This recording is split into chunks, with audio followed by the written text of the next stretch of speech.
साथियों, जीए सिंध मुबारकबाद जा हक़दार आहिनि।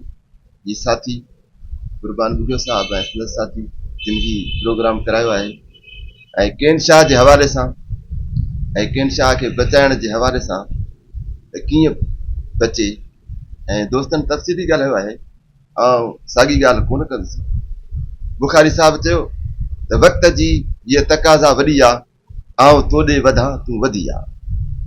वक़्त जी तक़ाज़ा चवे पई त पाण हिन शइ खे खणो ऐं उन जो हल बि ॻोल्हियो। रुॻो पीपल्स पार्टीअ ते तनक़ीद करणी नाहे। ये के शाइर चयो त हम आह भी भरते हैं तो हो जाते हैं बदनाम, वो कत्ल भी करते तो चर्चा नहीं होता। ये बोध बचायो कमेटी असांजी रोडन ते ना है, रोडन ते रस्तनि खां वठी जिदोजहद करे पई पंहिंजे शहर खे बचाइण जे लाइ। हालांकि असां वटि के बि वसाइल कोन्हनि के, न असांजी को इंजीनियर ॿुधंदो, न असांजी को मुख़्तियारकार थो ॿुधे, न को असां उनजी जमायत सां जेको तालुक आहे त असां उनते सोच रखाए पाण कोशिशि वठी उन मां ख़रीदूं। पर असां जेको पब्लिक प्रेशर रखे ग्राउंड ते उहो जेतिरो बि असांखे थियो आहे त असां उहा हिकिड़ी शइ पंहिंजी शइ के उहा हाईलाइट ज़रूरु कयो सॼी दुनिया जे अंदरि त केन शाह सॼी सिंध जे अंदरि जीअं हिते हुलाए वेंदो आहे। केन शाह वज़ीर अला ख़ुदि साहब चयो फ्लड ज़ोन में थी अचे, फ्लड ज़ोन में थी अचे। केरु थो चए त केन शाह फ्लड ज़ोन में आहे? तव्हां पुरानी अंग्रेज़ जे तौर खां वठी तारीख़ खणी ॾिसो त केन शाह फ्लड ज़ोन में आहे ई कोन। फ्लड ज़ोन में जो ही आहे। साहबी दोस्त, ही असांजी सुजागी आहे जो महल सां असीं आवाज़ उथारियूं था। हींअर बरसातनि जी मौसम शुरू न थी आहे त असीं अॻु में ई सुजाग आहियूं। जसलन असांजा प्रेस क्लब जा दोस्त जन अहिड़ी महफ़िल घुराए करे समूरनि केन शाह वासियुनि जो तवजह हेॾे कयो आहे। उन करे आउं गुज़ारिश थो कयां समूरनि धुरियुनि खे त उथो महल सां आवाज़ उथारियूं ऐं पंहिंजे शहर खे बचायूं, पंहिंजे ॻोठनि खे बचायूं, पंहिंजे इलाइक़नि खे बचायूं। हिननि हुकुमराननि जे ॻिची में रसो विझूं त हिननि किरोड़नि रुपया हड़प कया आहिनि, उहे किरोड़नि रुपयनि जो हिसाब किताब ॾियनि ऐं बंधनि ते सही कमु कराइनि। ऐं जोही बैराज खे बजारियूं कटे ॾियण जे जीअं सैलाब शाह चयो त अंडरपास पुल उनखे ठाहियो त जीअं पाणी अचे त मज़े सां हलियो वञे त। ऐं उन खां अलावा तव्हां हिन महिल ताईं जेको आहे खुदावाह जेको मेन आख़िरी जेको आहे प्रोटेक्ट बंदि आहे उनखे थोरी घणी मिटी त विझी थो, उनजी पिचिंग बि कान्हे। ऐं वॾी ॻाल्हि त मिटी कहिड़ी पियल आहे, उहा नारे वारी मिटी पटाई विझी अथनि, जेका वारी आहे उहा बीहंदी बि कान। त हाणे हिननि जूं नियतियूं आहिनि, उन करे असां अॼु बि चऊं था त जेकॾहिं तव्हां पंहिंजा इहे ॿोॾि जे बचाव वारा बंद सही नम सां न ठाहिया ऐं खैरपनाथन शाह खे ईअं निधण को कयो त पोइ तव्हांखे असां इहो ॿुधाइण चाहियूं था त असां ख़ामोश कोन वेंदासीं।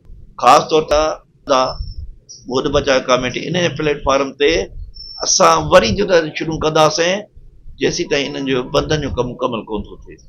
सो उन जे लाइ इहे मुंहिंजियूं तजवीज़ूं आहिनि। वधीक ॿिया दोस्त बि ॻाल्हाईंदा, तव्हांजी महिरबानी कई।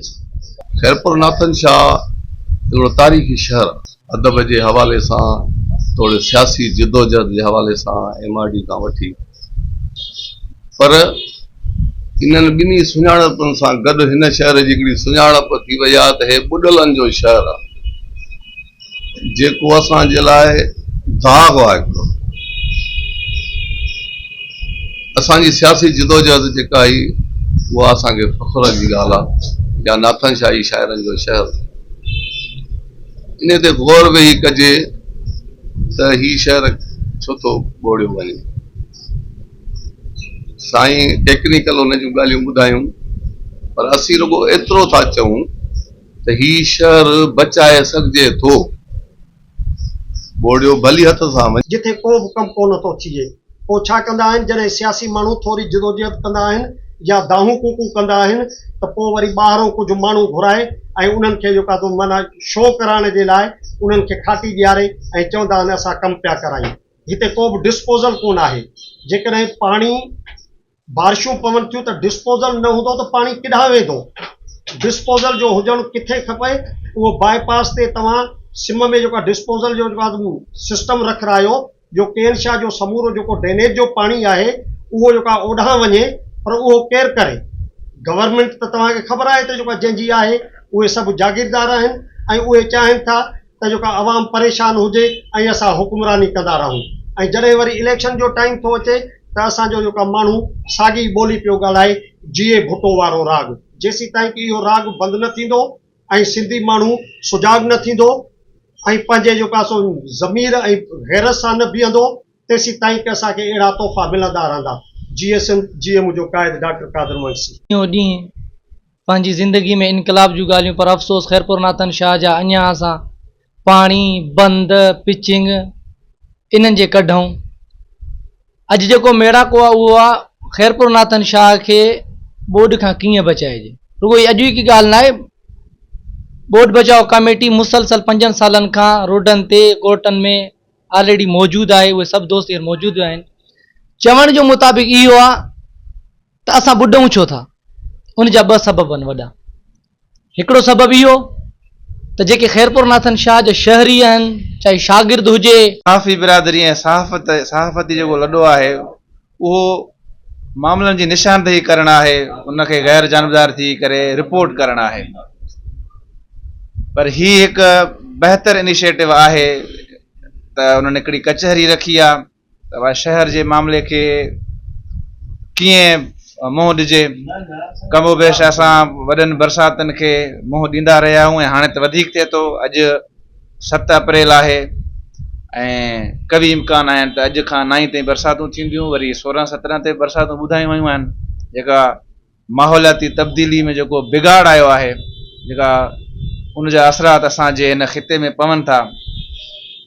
के ज़माने में बरसात खे इंजॉय कंदा हुआसीं, हाणे 2-3 कणियूं पवनि थियूं त कैंशा वसीन जो साह मुठ में अची थो वञे, छो जो असां सां केस थियल आहिनि।